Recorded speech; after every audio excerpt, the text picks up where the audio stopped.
सवाल आपसे यही पूछूंगी कि ये जो पाकिस्तान जिंदाबाद है का नारा लगना आगरा के अंदर, दूसरी तरफ अखिलेश यादव का ये कहना कि यूपी पुलिस पे हमें भरोसा नहीं है, इस बात पे आप क्या कहना चाहते हैं? देखिए, सबसे पहले आपने मुझसे पूछा पाकिस्तान जिंदाबाद है का नारे पर अखिलेश यादव की खामोशी। हाँ। और अखिलेश यादव का जो है अपने कार्यकर्ताओं को खामोश समर्थन। हाँ।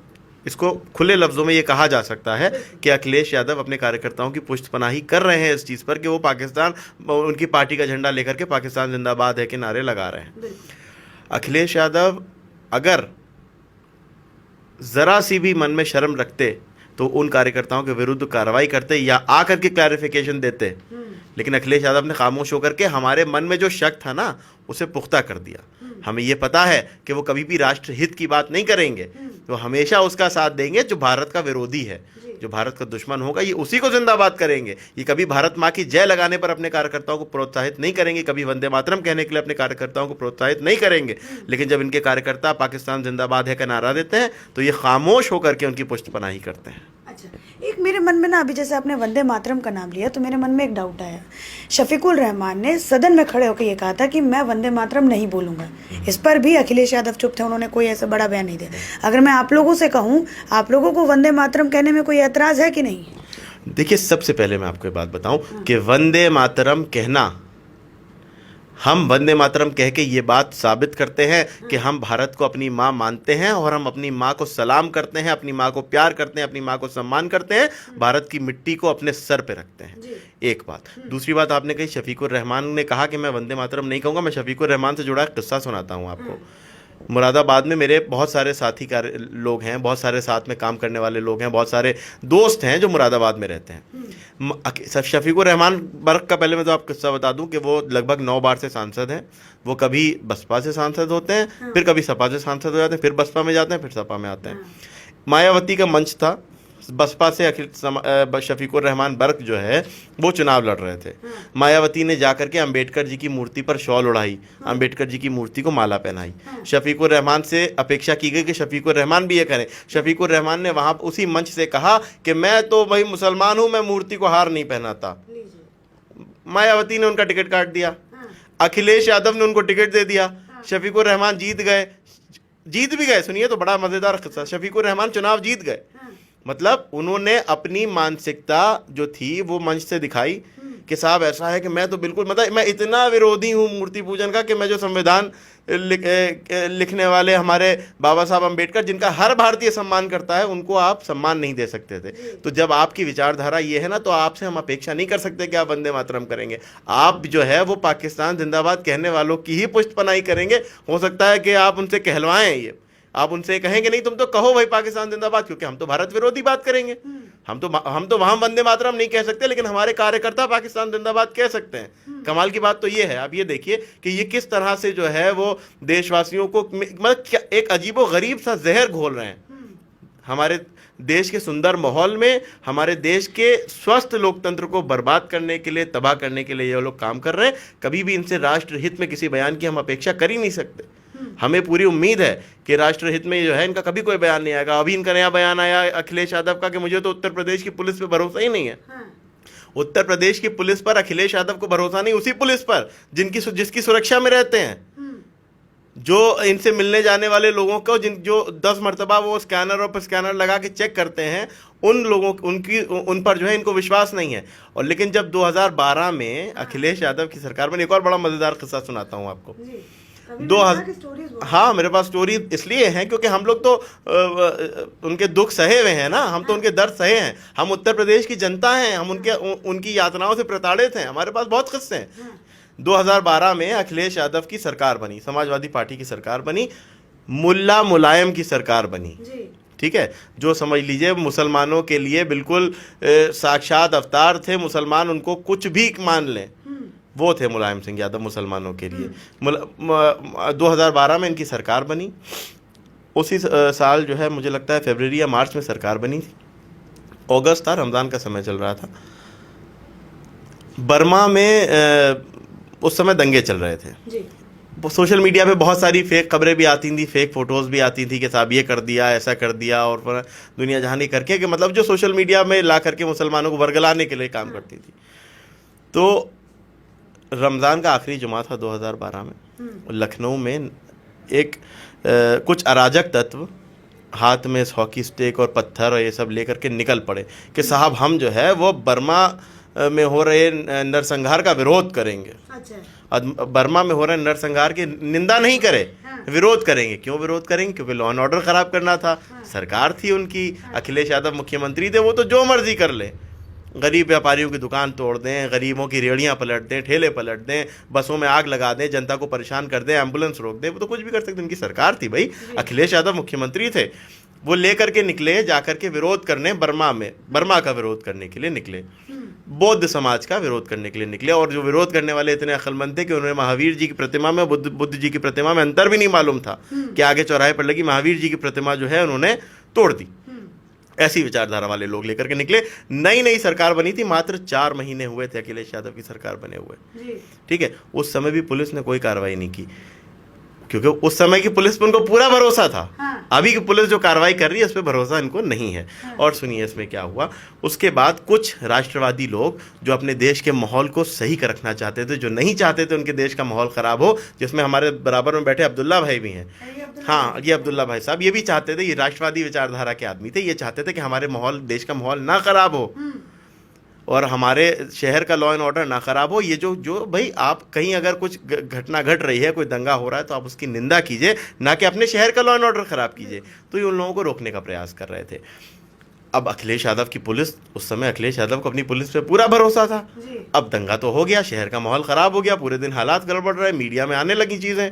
अब उन्होंने कहा कि ऐसा है कि कार्रवाई की जाए। कार्रवाई किस पे करें? समाजवादी के पार्टी के कार्यकर्ता जो आगे हॉकी लेकर के चल रहे थे, उन पे तो कार्रवाई नहीं कर सकते थे। अब किस पे कार्रवाई करें? अब ढूंढो कौन उस दंगे को रोकने की कोशिश कर रहा था। ये बेचारे अब्दुल्ला लोग जो लोगों को बचा रहे थे, मीडिया कर्मियों को पीटा जा रहा था, जिनको बचा रहे थे ये लोग पकड़ पकड़ के पुलिस की वैन के अंदर उनको सुरक्षित पहुंचा रहे थे ताकि उनको मारे ना। क्योंकि वो भाई जब कैमरे पे वो आ रहे थे उनके साफ साफ गुंडे, तो अब उनको क्या करें, मीडिया वाले बेचारे फंसे, मीडिया वालों को मार रहे थे, तो ये लोग उनको बचा रहे थे मीडिया वालों को। उन मीडिया वालों को बचाने का इनको इनाम ये मिला, उस लॉ एंड ऑर्डर को जो है वो ये चाहा कि स्थिति अच्छी बनी रहे, लॉ एंड ऑर्डर ख़राब ना, उसका इनाम ये मिला कि रात में लगभग 100 पुलिस, जिस पे अखिलेश यादव को पूरा भरोसा था, वो 100 पुलिस के जवान इनके घर पहुँचे, इनको उठा करके ले गए, किसी एक अनजान जगह पे ले गए, फिर किसी थाने पे लेकर के आए, बहुत मारा पीटा, बहुत प्रताड़ित किया। एक सादा कागज़ दिया जिस पे वो बर्जित थे कि ये उस पर साइन कर दे। अच्छा। ठीक है, मैं बहुत जिम्मेदारी के साथ ये बात कह रहा हूँ। ठीक है, ये गवाह हैं, आप इनसे पूछिएगा। बर्जित थे कि इस पे साइन कर दें। क्यों? क्योंकि उनके आका ने आदेश दिया हुआ था, अखिलेश यादव ने आदेश दिया था, किसी सादे कागज़ पे साइन करा लो, हम उस पर कुछ भी लिखवा देंगे। अच्छा। हम क्या है, कुछ भी का मतलब कुछ भी लिखवा देंगे। अरे हो सकता है वो अपनी छवि धूमिल करने के लिए कह दें कि ये तो बीजेपी ने करा दिया, ये तो आरएसएस ने करा दिया। अब अपने कार्यकर्ताओं को थोड़ी ना फंसाएंगे जो आगे हॉकी लेकर के चल रहे थे। एक भी समाजवादी पार्टी के कार्यकर्ता पे कार्रवाई नहीं हुई थी। मैं जिम्मेदारी से कैमरे पे बात कह रहा हूं, एक भी समाजवादी पार्टी के गुंडे पर कार्रवाई अखिलेश यादव ने नहीं की थी। क्यों नहीं की थी? 4 महीने हुए थे आपकी सरकार बने, लॉ एंड ऑर्डर आपकी जिम्मेदारी नहीं थी, गृह विभाग खुद मुख्यमंत्री के पास था, उनकी जिम्मेदारी नहीं थी, उन्होंने नहीं कार्रवाई की। इसलिए कार्रवाई नहीं करी क्योंकि ये वो चाहते नहीं थे। उनको ये लगा था कि अगर हम इन पे कार्रवाई कर देंगे तो हमारे कार्यकर्ता नाराज हो जाएंगे, कहीं ऐसा ना हो हमारा मुस्लिम वोट बैंक हमसे हो जाए। आगे 2014 में जो है लोकसभा चुनाव भी आने वाला था, तो कहीं ऐसा ना हो उस समय हमें मुस्लिम वोट ना मिले। तो उन्होंने क्या किया, अब उन्होंने देखा कि कौन कौन उनके विरोधी हैं। अब्दुल्ला भाई के बारे में सब जानते थे कि ये भाजपा के वोटर हैं, ये बीजेपी समर्थक हैं, यहाँ तक कि मस्जिद से इनके खिलाफ ऐलान भी हो चुका है। अच्छा। कि इनसे हाथ ना मिलाना। अच्छा। इनको सलाम ना करना। ऐसा हुआ है क्या कि आपसे मस्जिद से ऐलान हुआ है कि भैया आपसे ना सलाम करना ना हाथ मिलाना? जी जी बिल्कुल। अच्छा। और वो सिर्फ इसलिए क्योंकि आप भाजपा के वोटर? जी जी, भाजपा में हम चले गए। हाँ। हमने खुल के आ गए। हाँ। पहले कोई टैग नहीं था, कहीं कोई लोगो नहीं था। हाँ। अब हमने कार्यालय बना लिया। तो अब जिस दिन से हमने जो है खुल के हम आए हैं, उस दिन से सलाम करना बंद, हाथ मिलाना बंद। हाँ। और जो हमारा काम था उस काम पे भी असर पड़ गया इस चीज से। अच्छा। हाँ ठीक है, आगे तो अब जाहिर है कि वो भाजपा के राष्ट्रवादी विचारधारा रखते हैं। हाँ। तो समाजवादी पार्टी के कार्यकर्ताओं को कहाँ वो होगा। अब वो अपने लोगों से जो है वो इनके खिलाफ बयान भी दिलवा रहे हैं, ऐलान भी करा रहे हैं कि भाई इनसे ना मिलो। ये जिस क्षेत्र में रहते हैं ना, वहाँ पर समाजवादी पार्टी का गढ़ माना जाता है। अच्छा। वो कहा जाता है कि यहाँ तो सब समाजवादी पार्टी के वोटर कौन सा क्षेत्र हैं। है? उस जगह पर, ये लखनऊ का ही में ही है, क्या कहते हैं, खदरा क्षेत्र में के निवासी हैं। खैर, इन्हीं ने अखिलेश यादव ने उस समय 2012 में इस तरह से लॉ एंड ऑर्डर की धज्जियाँ उड़ाई। अब धीमे धीमे बात आती है आगे बढ़ते हुए, हम आ जाएं 2014 में लोकसभा चुनाव होने वाला था। ठीक है, लोकसभा चुनाव से पहले उनको ये पता था कि एक बड़ा तबका मुसलमानों का, लखनऊ के मुसलमानों का, नरेंद्र मोदी के नेतृत्व में, नरेंद्र मोदी की नीतियों से प्रभावित होकर के, नरेंद्र मोदी की विकास की जो धारा उन्होंने गुजरात में का विकास, जो गुजरात मॉडल जो बनाया था, उससे प्रभावित होकर के अपने प्रदेश के विकास के लिए, अपने देश के विकास के लिए नरेंद्र मोदी के साथ हो रही है, नरेंद्र मोदी को वोट देने जा रही है। उनको डराने की, धमकाने की, एकदम यूँ कहें कि ऐसा माहौल बना दिया कि वो तो बिल्कुल या तो घर से ही ना निकलें या शर्म से डूब के ही मर जाए, ऐसी स्थिति बना दी कि वो किसी भी तरह से बीजेपी में ना जाएं। खैर, ये बात हो गई। अब हम लोगों ने क्या किया, उस समय आजम खान वक्फ मंत्री थे। अच्छा, आजम, इंटरेस्टिंग नाम आजम खान। हाँ, आजम, अरे ये तो बड़ा इंटरेस्टिंग नाम है। अभी तो इनके किस्से सुनिएगा, और अभी तो इंटरेस्ट ये वहाँ मेदांता में और अब जेल में भुगत ही रहे। आजम खान वक्फ के मंत्री थे। आजम खान, अब समझ लीजिए, मुलायम सिंह जब मुल्ला तो आजम खान तो एकदम आयतुल्ला, उनका तो बिल्कुल ही वो छोड़ ही दीजिए। जब मुलायम सिंह मुल्ला है तो आजम खान क्या है। तो अब आजम खान जो है वो समाजवादी पार्टी के कद्दावर नेता, लगभग उत्तर प्रदेश के मुख्यमंत्री, मैं कह रहा हूँ बिल्कुल जिम्मेदारी, उस समय जो उनके हालात थे ना, लगभग मुख्यमंत्री थे उत्तर प्रदेश के, वो वक्फ मंत्री थे। वक्फ घोटालों को लेकर के हम उनसे मिलने के लिए गए। उनसे बात, भाई आप वक्फ मंत्री हैं, हम आपकी जनता हैं, हमारी कोई शिकायत है, हमारी शिकायत आप सुनेंगे ना। हमने उनसे कहा कि वक्फ बोर्ड की सीबीआई जांच करवाइए आजम खान से। आजम खान ने कहा, ये सब बीजेपी वाले हैं, बाहर निकालो, बीजेपी वालों को बाहर निकाल, इसी टोन में, बीजेपी वालों को बाहर निकालो, ये बीजेपी को वोट करते हैं। हम उस वक्त समाजवादी पार्टी के नेता से नहीं मिलने गए थे, हम अपने प्रदेश के मंत्री से मिलने गए थे। उस विभाग से के संबंध में बात करने गए थे, जो हम, जिस विभाग को लेकर के हमारी समस्याएं थी, हम भ्रष्टाचार के खिलाफ आवाज़ उठाने के लिए गए थे। आजम खान ने हमारी बात नहीं सुनी, हमने आंदोलन का रास्ता अपनाया। भाई, अगर हमारी बात नहीं सुन रही है सरकार, तो आंदोलन, लोकतंत्र हमें अधिकार देता है इस बात का। हमने आंदोलन का रास्ता अपनाया, हम आंदोलन किया, हम निकले सड़कों पर आजम खान से जाकर के।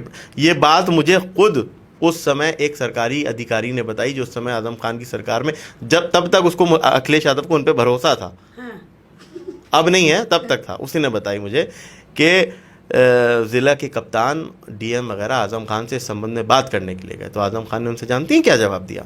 आजम खान ने उनसे कहा कि ऐसा है कि राजनीति आप नहीं समझते हैं, हम सरकार चलाते हैं, ये सब बीजेपी वाले हैं, और लाठी ऐसी मारना कि लाठी के साथ खाल भी बाहर आ जाए। उस पुलिस को दिया जिस पुलिस पे इनको भरोसा था। क्यों? क्योंकि वो पुलिस इनके हिसाब से काम कर रही थी, जो ये चाहें वो। भाई जाहिर है, भाई वो तो बेचारे सरकारी नौकर हैं, क्या करें। ठीक है, आजम खान के दबाव में उस समय, क्योंकि आजम खान को पुलिस पे भरोसा था। आज जब पुलिस जो है वो सही में लॉ एंड ऑर्डर को वो करने का काम कर रही है, किसी के दबाव में नहीं, बल्कि राष्ट्र हित में, देश हित में काम कर रही है, तो उनको भरोसा नहीं है। इसलिए नहीं भरोसा रहा क्योंकि उनको पता है कि वो जिनके खिलाफ पुलिस कार्रवाई कर रही है, उसमें हमारा भी तो नंबर है, अखिलेश यादव का भी नंबर है, उसमें आजम खान का भी नंबर है। आजम खान अपने गुनाहों को भुगत रहे हैं, अभी इनका भी नंबर आएगा, अखिलेश यादव का भी नंबर आएगा। जांच तो उस वक्त सीबीआई की जांच के आदेश आजम खान ने नहीं किए, लेकिन हमने जब माननीय मुख्यमंत्री योगी आदित्यनाथ जी से इस संबंध में बात करी, तो with in a week Yogi Adityanath ने सीबीआई जांच के आदेश किए, क्योंकि हम जांच मांग रहे थे। जांच हो, निष्पक्ष जांच हो, हम जांच मांग रहे थे। योगी आदित्यनाथ जी से जांच के आदेश किए, अमित शाह जी ने उसको अप्रूव किया, सीबीआई ने उसको एक्सेप्ट किया, एफआईआर की। उस समय तुमने सीबीआई जांच नहीं कराई थी, इसलिए नहीं कराई थी क्योंकि तुम जौहर यूनिवर्सिटी में खुद वक्फ लैंड का दुरुपयोग कर रहे थे। जो आजम खान ने अपना साम्राज्य बनाया है ना रामपुर में, उसमें वक्फ संपत्तियों पर कब्जा करके, गरीब मुसलमानों के घरों को तोड़ करके, मदरसों को, मस्जिदों को तोड़ करके जो इल्ज़ाम बीजेपी पे लगाते हैं, ये गुनहगार खुद हैं आजम खान, अखिलेश यादव खुद इस बात के गुनहगार हैं। और इन्हीं ने जो है उस समय की जांच नहीं कराई अपनी चोरियां बचाने के लिए। लेकिन योगी आदित्यनाथ जी की सरकार है, निष्पक्ष कार्रवाई करेगी, हिसाब तो टोटियों का भी होगा। ये टोटियों का बेचारे के पीछा नहीं छोड़ता। अखिलेश यादव पे बार बार ये टोटी का तंज आ जाता है। चलिए एक सवाल मैं आपसे अगर ये पूछूं कि जिस तरीके से आज़म खान का आपने अभी मुझे वो बताया, और ये जो लॉ एंड ऑर्डर पे अगर मैं बात करूं, लॉ एंड ऑर्डर पे अभी सवाल उठा रहे हैं अखिलेश यादव, उनके पार्टी के कार्यकर्ता जो हैं वो पाकिस्तान जिंदाबाद के नारे लगाते हैं, उन्हीं के जो पार्टी के सांसद हैं वो आप जैसे मैंने अभी कहा था कि वंदे मातरम का खिलाफ कर देते हैं। आपने मुझे एक किस्सा भी बताया जिसमें मायावती स्टेज पे थी और अंबेडकर साहब के जो है माला का उन्होंने वो नहीं किया। तो इन सब कुछ को देखते हुए इस बार के इलेक्शन में मुसलमानों का वोट वो अपने तरफ कर पाएंगे कि नहीं कर पाएंगे? मुसलमानों पे कितना असर पड़ेगा इस बार? देखिए सबसे बड़ी बात ये हाँ। आप फिर वही बात होती है कि तो थोड़ा सा लंबा हो जाती है मुझे बात कहने में, लेकिन क्योंकि भैया दर्द इतने हैं कि छाले तो बड़े होंगे। 70 सालों में मुसलमानों के विकास के लिए जानती हैं क्यों नहीं काम किया गया? इसलिए नहीं काम किया गया कि जब मुसलमान एजुकेटेड हो जाएगा, मुसलमान जो है वो आत्मनिर्भर हो जाएगा, मुसलमान मजबूत हो जाएगा, मुसलमान जो है वो काबिल हो जाएगा, तो इनके बहकावे में नहीं आएगा। इस वजह से इन्हीं ने कभी मुसलमानों को जो है ना वो काबिलियत देने की कोशिश नहीं करी। ये मुसलमानों को बहकाने की कोशिश करते हैं। इस बार भी ये वही प्रयास करेंगे। लेकिन आप ये बात भूल जाएं, भारत का और उत्तर प्रदेश का मुसलमान जो है ना वो जागरूक है, वो अपने नेता को पहचानता है, अपने जो उनका विकास कर सकता है उसको पहचानता है, उसमें वोट देंगे। जिनको बहका पाएंगे उनको ले जाएंगे। अरे वो होता है ना, वो तो बकरी है, जहाँ पर आप डाली दिखाइएगा वो चलती चली जाएगी भीड़। जिनको बकरियां बनाया है वो बकरियां बने रहेंगे। जो अपनी बात को समझते हैं, जो अपने विकास को पहचानते हैं, जो जानते हैं कि उनके मताधिकार की क्या ताकत है, उनके वोट की ताकत क्या है, वो इनके बहकावे में नहीं आने वाले। अब यहाँ से बस ये आखिरी सवाल पूछूंगी आपसे मैं कि जो लॉ एंड ऑर्डर पे जो आपने मुझे भी जो कुछ भी बताया, 2012 का किस्सा बताया, 2014 का किस्सा बताया, तो ये आज़म खान एक ऐसे फैक्टर थे जो लॉ एंड ऑर्डर को उस तरीके से यूज़ किया करते थे, और आज का जो लॉ एंड ऑर्डर है वो जो गैंगस्टर्स होते हैं उनको या तो उनका इनकाउंटर हो रहा है या तो वो जेल में ही जाके सड़ रहे हैं। क्या कौन सा ऐसा फैक्टर था जो लॉ एंड ऑर्डर को उस समय कंट्रोल करता था? देखिए उस समय सबसे बड़ी बात ये मैं आपको बताऊं, उत्तर प्रदेश में जब से आदरणीय योगी आदित्यनाथ जी के नेतृत्व की सरकार बनी है, ठीक है, तब से लॉ एंड ऑर्डर के लिए सबसे अच्छा काम हो रहा है। वरना इससे पहले की पुलिस रामपुर में भैंसे ढूंढती थी। इन्हीं ने पुलिस को लॉ एंड ऑर्डर नहीं करके रखा था, बल्कि पुलिस की यूं तौहीन करते थे कि पुलिस से कहते थे कि भाई तुम्हारा काम तो हमारी भैंसें ढूंढना है। आजम खान की भैंस भाग जाती थी तो उत्तर प्रदेश की पुलिस लगाते थे उस भैंस को ढूंढने के लिए। ये हालात बना करके रखे थे आजम खान ने। इनसे हम लॉ एंड ऑर्डर को संभालने की या लॉ एंड ऑर्डर पर बात करने की या कानून व्यवस्था को अच्छा करने की अपेक्षा करें? जीरो है ये, इसमें फेलियर है समाजवादी पार्टी और ऐसी तथाकथित सभी पार्टियां जो लॉ एंड ऑर्डर पे बात करने की भी कोशिश करती हैं। वो ये भूल जाएं, उत्तर प्रदेश में योगी आदित्यनाथ जी ने जो है उत्तर प्रदेश की जनता को दिखा दिया है कि वास्तव में कानून व्यवस्था क्या होती है। उसका सबसे बड़ा सबूत मैं आपको ये बता दूं कि 4.5 साल के शासन में एक भी सांप्रदायिक दंगा नहीं हुआ है। अखिलेश यादव की 5 साल की सरकार में 300 दंगे हुए थे। बिल्कुल ठीक है। अच्छा, अगर मैं आपसे भी एक सवाल ले लेती हूँ, ये जो लॉ एंड ऑर्डर की इन्होंने बात कहा, तो आपको पुलिस पे भरोसा है कि नहीं है? सिंपल अगर मैं पूछूं। हमें बहुत भरोसा है पुलिस पे। अच्छा, बहुत भरोसा है। अभी हमारा चंद दिन पहले एक काम था, उसमें हमारे मकान पे एक किराएदार ज़बरदस्ती निर्माण कर रहा था। हम दरोगा जी के पास गए, हमने उनसे बताया तो उन्होंने उसी वक्त जो है अपने सिपाही को भेज कर काम रुकवा दिया, और आज तक वो रुका है। यहाँ तक कि आज ही के दिन उस मकान पे जो शटरिंग उन्होंने नाजायज लगाई थी, आज ही वो उतर के चली गई। अच्छा जी, इतना भरोसा है हमें। अखिलेश यादव को क्यों नहीं है ऐसा कुछ? आपके मन में कुछ है कि अखिलेश यादव को पुलिस पे क्यों नहीं है अब भरोसा? और पाकिस्तान जिंदाबाद के नारे भी लगाते हैं उनके कार्यकर्ता। अब उन्हें क्यों भरोसा नहीं है ये तो वही बता पाएंगे। क्योंकि वो पुलिस की जो ताकत है उसको समझ नहीं पा रहे हैं। वो उस ताकत को वो गलत तरीके से ले रहे हैं। ठीक है, चलिए आप दोनों का बहुत बहुत शुक्रिया हमारे साथ जुड़ने के लिए, और बहुत ही अच्छा आपने बोला, उसके लिए बहुत बहुत शुक्रिया, धन्यवाद।